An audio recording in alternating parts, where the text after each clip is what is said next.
Hi friends, welcome to my channel. ఈరోజు recipe ఏంటంటే దొండకాయ ఫ్రై అండి.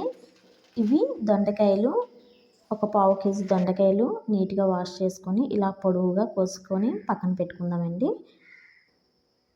స్టవ్ వెలిగించుకొని కళాయి పెట్టుకొని కళాయి కొంచెం వేడెక్కాక అందులోనే మనకి సరిపోయినంత ఆయిల్ వేసుకుందామండి. ఆయిల్ కొంచెం ఎక్కువ వేస్తున్నాను అనమాట, ఎందుకంటే దొండకాయ ఫ్రై కాబట్టి. మనం పల్లీలు కూడా వేసుకుంటున్నామండి ఇందులోని.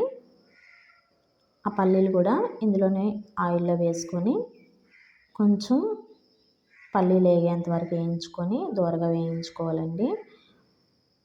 ఒక్కొక్కసారి పల్లీలు కూడా మాడిపోతాయి అన్నమాట. మాడిపోతే టేస్ట్ కూడా బాగోదన్నమాట, చేదుగా ఉంటాయి. చూసుకొని వేయించుకోండి. చూడండి, మీకు వీడియోలో చూపిస్తున్నాను. ఇలా వేగితే చాలండి. మొత్తం మాడిపోయినా కానీ బాగోదన్నమాట, చేదు వచ్చేస్తాయి పల్లీలు. మనం తీసుకున్న తర్వాత కూడా కొంచెం కలర్ మారుతాయండి, అందుకని ఇలా తీసేసుకుంటే సరిపోద్ది. అదే ఆయిల్లోని 2 ఎండుమిర్చిని వేసుకుంటున్నామండి. కొన్నేమో పోపు గింజలు వేసుకుందాం. 5 వెల్లుల్లిపాయలు కచ్చాపచ్చగా దంచుకొని వేసుకుంటున్నానండి. ఇందులోనే ఒక రెమ్మ కరివేపాకు వేసుకుంటున్నాను.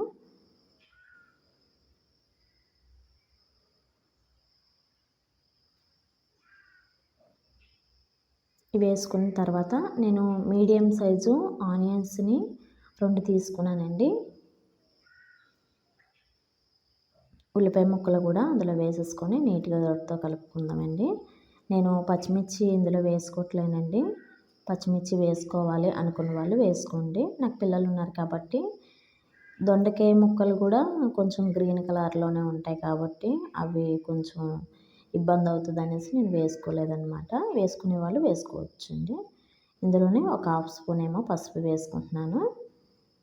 చూడండి, మనకు ఆనియన్స్ బాగా వేగిపోయినాయి అన్నమాట.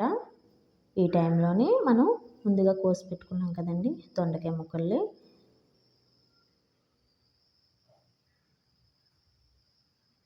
ఆ ముక్కలు కూడా అందులోనే వేసేసుకొని మొత్తం లాస్ట్ నుంచి అడుగు నుంచి పై వరకు కూడా గరిటతో నీట్గా కలుపుకుందామండి. ఈ ఫ్రై ఏంటంటే మనం ఫస్ట్ స్టార్ట్ చేసిన కాడి నుంచి లాస్ట్ వరకు అలా గరిటతో కలుపుతూనే ఉండాలండి. లేకపోతే కిందవేమో ముక్కలు ఉంటాయి కదండి దొండకాయ ముక్కలు, అవన్నీ వేగిపోతాయి, పైవేమో వేగవన్నమాట. అందుకే మనం ఎక్కువసార్లు గరిటతోని అలా కలుపుతూనే ఉండాలన్నమాట. మూత పెట్టుకోవట్లేనండి. మూత పెట్టుకుంటే ఏంటంటే మూత పెట్టుకున్నప్పుడు మళ్ళీ ఆవిరి పడి వాటర్ పడి కొంచెం ముక్కలు ఉడకలేనట్టు అనిపిస్తుంది అనేసి నేను మూత ఏం పెట్టట్లేనండి. మూత పెట్టకుండానే లాస్ట్ వరకు కూడా గరిటతో ఇలా నీట్గా కలుపుకొని వేయించుకుంటున్నాను అనమాట దొండకాయ ముక్కల్ని. ఇందులోనే మనం కొంచెం అంత సాల్ట్ని వేసేసుకుందామండి. ఒకవేళ సరిపోకపోతే లాస్ట్లో మళ్ళీ వేసుకోవచ్చు.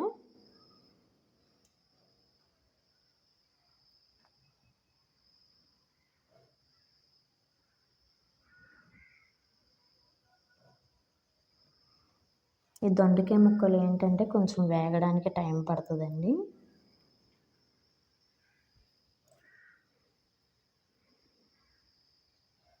చూడండి, మనం ఫస్ట్ వేసేదానికి ఇప్పటికి కొంచెం దగ్గరికి అవుతుందన్నమాట.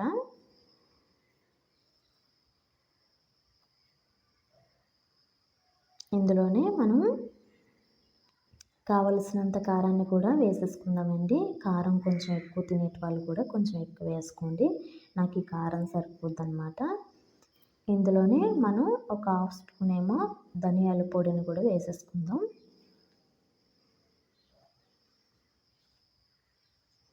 దొండకాయ ఫ్రై చాలామంది చేస్తారండి. ఈ దొండకాయలో కూడా పల్లీలు వేయించుకొని ఇట్లా వేసుకొని దొండకాయ ఫ్రై చేసుకుంటే అది కూడా టేస్ట్ చాలా బాగుంటుందండి. మనకు పల్లీలు కూడా హెల్తీయే కాబట్టి ఇలాంటి ఫ్రై ఐటెంలో వేసుకున్న బాగుంటుంది అన్నమాట. చూడండి, మనకి ఆల్మోస్ట్ దొండకాయ ఫ్రై కూడా అయిపోయిందండి, దగ్గరికి అయిపోయిందనమాట.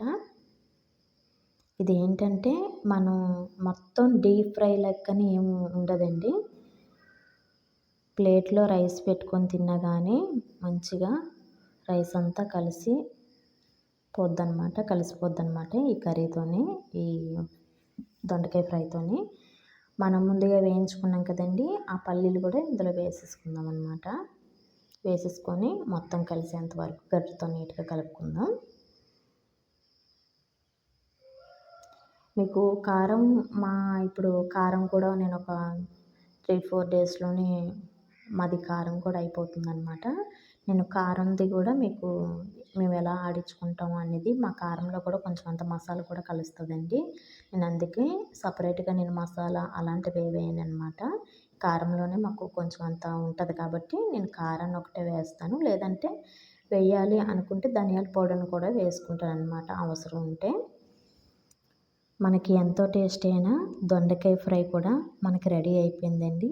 ఇట్లా వేరే బౌల్లోకి తీసుకుని సర్వ్ చేసుకుంటే మనకి ఎంతో టేస్టీ అయిన దొండకాయ ఫ్రై కూడా మనకి రెడీ అయిపోయింది. ఇది రైస్తో నీట్గా చారు పెట్టుకున్న, సాంబార్ పెట్టుకున్న బాగుంటుందండి. వీడియో మీకు నచ్చినట్లయితే ప్లీజ్